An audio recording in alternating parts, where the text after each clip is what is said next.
todos! Anteriormente apresentei-vos o livro Os Homens Explicam Tudo para Mim, escrito por uma das principais figuras do feminismo contemporâneo, a escritora Rebecca Solnit. E hoje trago-vos outro livro da autora, o livro é este, e tem o nome A Mãe de Todas as Perguntas, Reflexões sobre os Novos Feminismos. E se no livro anterior a autora tocou na ferida ao falar de casos de assédio, abusos sexuais e formas de opressão, neste livro Rebecca Solnit volta com a sua voz irreverente para abordar temas fundamentais à realidade da mulher contemporânea, como a desigualdade no espaço de trabalho, a cultura do estupro, o silenciamento feminino e a imposição da maternidade. Este é um livro relativamente curto, tem cerca de 200 páginas, mas está repleto de conteúdo importante e urgente de ser abordado. São 12 ensaios, todos datados, e embora o mais recente tenha sido publicado em 2016, os conteúdos continuam pertinentes e acabam por ser atemporais nas suas temáticas. Neste vídeo vou destacar para vocês alguns dos ensaios que mais me marcaram neste livro, sendo o primeiro intitulado precisamente de A Mãe de Todas as Perguntas. O livro inicia com esse ensaio, onde a autora conta que numa palestra que deu sobre a escritora Virginia Woolf, que não foi mãe, mas que deixou grandes obras para a posteridade, ela verificou que os questionamentos que mais despertaram o interesse do público no final da palestra eram sobre o facto de Virginia não ter sido mãe e como isso pode ter sido prejudicial para ela. Esse acontecimento lembrou Rebecca de quando, anos antes, numa conversa que deveria girar em torno de um livro que ela tinha escrito sobre política, um entrevistador insistiu em questioná-la sobre o porquê dela não ter filhos. A autora até ironiza a situação dizendo que ele decidiu que eles tinham de ficar a conversar sobre os filhos que ela não tinha, ao invés de conversarem sobre os livros que ela tinha. E isso reforça como socialmente nos é imposta uma fórmula para alcançarmos a felicidade. E como essa fórmula é paradoxalmente a maior fonte de infelicidade para muitas mulheres. O estereótipo de que toda a mulher sonha em ser mãe, ou ainda de que a mulher é incompleta até ter um filho, sendo que existem mulheres que não os têm por várias razões, tanto psicológicas quanto biológicas, coloca a maternidade da mulher como um assunto público e torna como um desrespeitoso hábito social opinar sobre as escolhas de vida das mulheres, como se o nosso útero fosse considerado público. A autora discute como a ideia da maternidade é tão enraizada na construção do que é feminino que se vê a falta dela como algo prejudicial. Ela aponta que isso gera frustrações não apenas para quem não deseja viver de acordo com esse modelo, mas também para quem o faz e descobre que ele não garante a felicidade. Vou passar a ler-vos um pouco sobre isso. Talvez o problema seja literário. Recebemos um roteiro único sobre o que é ter uma boa vida. Falamos como se existisse um único enredo bom e um único final feliz, embora as inúmeras formas que uma vida pode assumir floresçam e murchem ao nosso redor. Conheço gente que hesitou por muito tempo antes de sair de um casamento pavoroso, porque a velha fórmula insiste que uma situação que é terrível para um ou para os dois genitores será, de alguma maneira, benéfica para os filhos. A autora refere que em outras épocas e em outras culturas costumavam ser feitas perguntas diferentes das que são feitas agora. Perguntas que tentavam, por exemplo, responder ao que estamos a fazer com a nossa vida. Qual o significado dela? Qual a nossa contribuição para o mundo ou para a comunidade? Se vivemos de acordo com os nossos princípios ou não. Ela também menciona como esse pensamento sobre a mulher e a maternidade acabam por desviar o foco de outras questões importantes. Eu vou passar a ler uma passagem sobre isso. Christina Lupton, escritora que também é mãe, apresentou recentemente algumas coisas que teve de abandonar quando estava sobrecarregada pelas exigentes tarefas da maternidade. Entre elas, todas as maneiras de cuidar do mundo, que não são tão facilmente validadas quanto cuidar dos filhos, mas que são, da mesma forma, fundamentalmente necessárias para que os filhos cresçam bem. Refiro-me aqui à escrita, à criação, à política e ao ativismo, à leitura, ao discurso público, aos protestos, ao ensino, à realização de filmes. As coisas que mais valorizo e das quais acredito que virá qualquer melhoria na condição humana são, em sua maioria, brutalmente incompatíveis com o trabalho concreto e imaginativo de cuidar dos filhos. Rebecca acaba por colocar um questionamento. Quando um homem ocupa uma posição de destaque social, ocupa um cargo importante, dedica-se mais ao trabalho e à luta por um ideal do que a construir uma família, será que também se questiona a esse homem: você pretende ter filhos?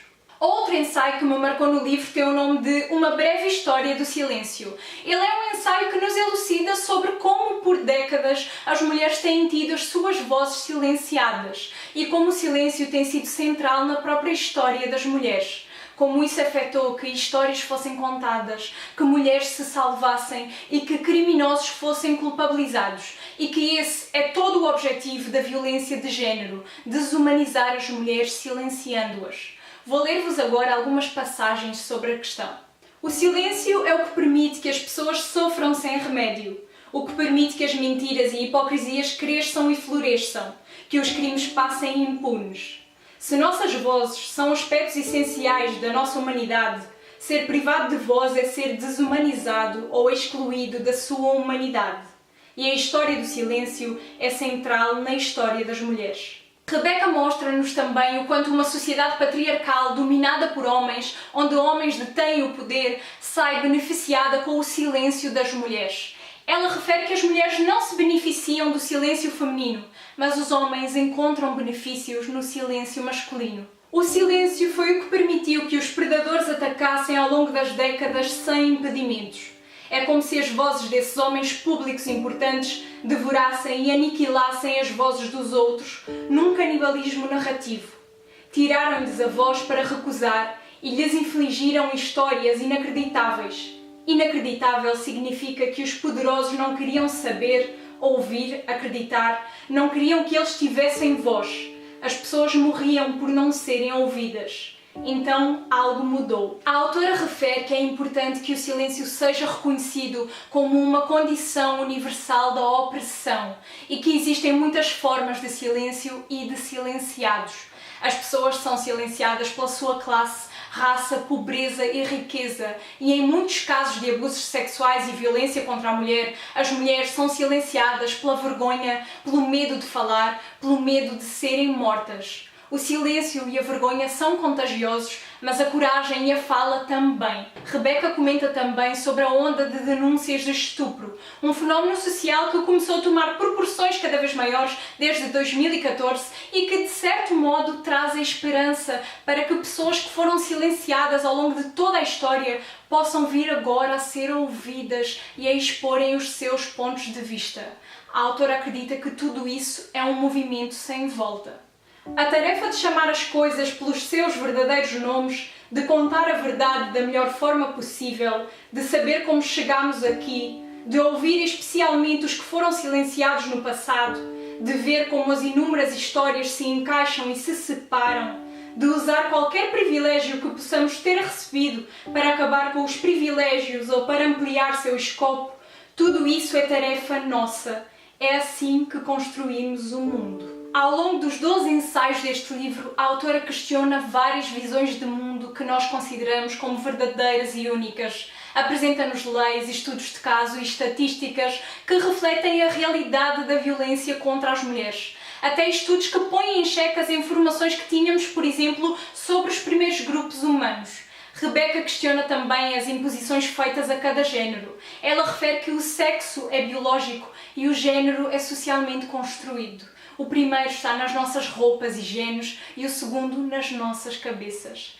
Ela também percorre a história do movimento feminista com foco na década de 70 para entendermos de que modo o movimento evoluiu e se expressa de outras formas hoje com a ajuda, por exemplo, das redes sociais. A autora vê a internet e o ativismo online como algo fundamental para a insubordinação feminina e aborda como os protestos virtuais e as hashtags em resposta a movimentos misóginos têm sido essenciais para isso. Os casos chocantes que têm sido relatados online e as denúncias de assédio dos movimentos dos últimos anos que tiveram como protagonistas homens conhecidos mundialmente mostram exatamente que, apesar desses casos estarem situados lá no passado, agora eles têm a possibilidade de serem contados e denunciados. Outro ensaio também importante deste livro tem o nome Feminismo Chegam os Homens. Nesse ensaio começa por ser referido, sob um ponto de vista crítico, um discurso do primeiro-ministro indiano Narendra Modi que trouxe em dado momento para um país com um dos índices mais altos de violência contra a mulher uma narrativa de conscientização. Vou passar a ler um excerto desse discurso. Pergunto a todos os pais que têm uma filha de 10 ou 12 anos de idade se estão sempre alertas, Vivem perguntando aonde você vai, quando você volta. Os pais fazem centenas de perguntas às filhas, mas algum pai se atreve alguma vez a perguntar ao filho aonde ele vai, por que vai sair, quem são os seus amigos? Afinal, um estuprador também é filho de alguém, também tem pais. A autora refere que o feminismo precisa dos homens no sentido em que os homens que odeiam e desprezam as mulheres só serão transformados por uma cultura em que fazer coisas horríveis às mulheres ou falar coisas horríveis os prejudicará, tanto individualmente quanto entre iguais. A autora relata também sobre alguns crimes ocorridos nos Estados Unidos que a mídia não deu tanta atenção e denuncia o sistema falho que oculta a maioria dos casos de violência contra a mulher. Vou ler-vos uma passagem particularmente forte e crítica sobre isso. Centenas de milhares de provas de estupro coletados pela polícia nos Estados Unidos, sabemos agora, nunca foram enviadas para os laboratórios de perícia criminal. Isso deveria ajudar a convencê-lo de que o sistema não funciona tão bem assim para as vítimas de estupro. Nem sempre são as pessoas mais receptivas para ouvirem mulheres. Em particular mulheres pretas e pardas, profissionais do sexo, trans e outros grupos marginalizados, falando sobre condutas sexuais masculinas impróprias. Noutro ensaio, titulado Um ano após 7 mortes, a autora também faz uma denúncia fantástica sobre os graves contornos que advêm de atribuir armamento à população. O relato da autora é sobre os Estados Unidos da América, no entanto, devido à complicada situação presidencial atual do Brasil, eu considero importante destacar e ler-vos essa passagem. Estamos numa zona de guerra em duas acessões. A primeira é a guerra literal que gera esses 12 mil cadáveres anuais, incluindo suicídios, homicídios por violência doméstica. A segunda é uma guerra de significados. De um lado estão os que nos dizem incessantemente que as armas nos darão mais segurança e que precisamos de mais armas em mais mãos, em mais lugares, nas lojas, nas ruas, nas escolas e nas universidades. Apregoam constantemente o roteiro do cara bonzinho com uma arma que detém o vilão com uma arma.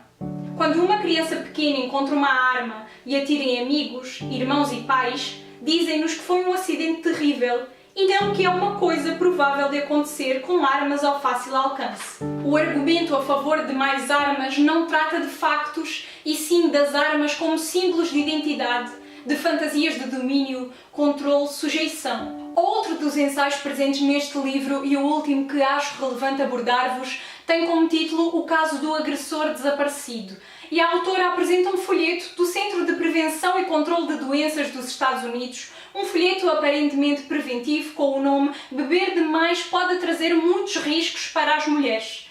Entre os riscos referidos no folheto estão gravidez indesejada, doenças sexualmente transmissíveis, ferimentos e violência. Aí entra a questão da culpabilização das vítimas de estupro, como se a gravidez, as doenças, os ferimentos e a violência fossem causados pelas roupas que as mulheres estavam a vestir, a quantidade de álcool ingerida, o horário do dia e não no fator mais óbvio de todos. Um estuprador, uma pessoa que perante todas aquelas condições pensou ter o direito de se apoderar do corpo de uma mulher. A autora refere que a linguagem é importante, que as pessoas precisam de parar de culpabilizar a vítima porque a causa do estupro é o estuprador e a culpa é da mentalidade social que permite que isso aconteça e que os estupradores saiam impunes. Vou ler-vos agora algumas passagens da análise da autora sobre o caso. Os homens se convertem numa espécie de condição climática, uma força natural ambiente, uma inevitabilidade impossível de controlar ou de responsabilizar. Os homens como indivíduos somem nessa narrativa e o estupro, a agressão sexual, a gravidez viram meras condições climáticas às quais as mulheres têm de se adaptar. Se essas coisas acontecem com elas, a falha é delas. A violência tem uma causa e essa causa tem consciência e capacidade de ação. Há de ser outro ente vivo. Este ente não pode ser o álcool, já que o álcool não tem consciência nem capacidade de agir. Você bebe, você fica ferida, mas não se pode mencionar quem feriu você. É como se na sala só houvesse mulheres e álcool. Mas em parte as pessoas são feridas porque não queremos falar sobre quem causa os ferimentos.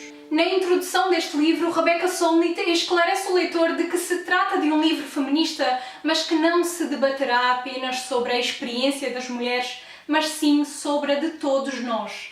Homens, mulheres, crianças e pessoas que estão a questionar o binarismo e os limites do seu género. Vale a pena também referir que esta é uma leitura para reforçar a participação dos homens na luta feminista como coadjuvantes e quebrar a desinformação acerca do movimento, mostrando que não se trata de um machismo reverso, mas sim de uma busca por igualdade, por se quebrar silêncios. Esta obra é também uma declaração de que ainda temos muito que mudar a fim de construirmos uma sociedade mais livre e justa. Eu sublinhei este livro, fiz anotações, senti-me realmente a aprender, porque a Rebecca é uma autora que pretende puxar o nosso lado crítico e trazer-nos questionamentos que muitas vezes nós ignoramos e que são importantes. Além de que é uma leitura com bastante embasamento que aborda diversos temas, seja literatura clássica, cinema e história dos Estados Unidos, contornos sociais. Nada está escrito neste livro inventado, pelo contrário, é provado com artigos, com estatísticas, com relatos até da própria autora que conversou e conheceu algumas das pessoas envolvidas nos casos. Este livro, A Mãe de Todas as Perguntas, é um livro libertador, forte, real e, acima de tudo, atual. E, sem dúvida, uma leitura muito válida nos dias sombrios que vivemos, porque, de alguma forma, ela nos traz esperança. Por isso, convido-vos à leitura. Bem, eu espero que tenham gostado desta resenha e mesmo que ela tenha ficado um pouco longa, que eu tenha conseguido compilar tudo o que havia de mais importante nesta obra para vocês ficarem curiosos e irem ler este livro, porque ele é realmente fantástico. Já sabem, se vocês já leram esta obra, já conhecem, deixem a vossa opinião nos comentários. Quem ainda não leu, mas agora ficou interessado, eu quero saber. Deixem também a vossa opinião lá em baixo nos comentários, deixem o vosso like para dar uma força para o meu trabalho, partilhem este vídeo com os vossos amigos e inscrevam-se no canal quem ainda não é inscrito para acompanharem sempre que um novo vídeo entrar. Até breve, beijo!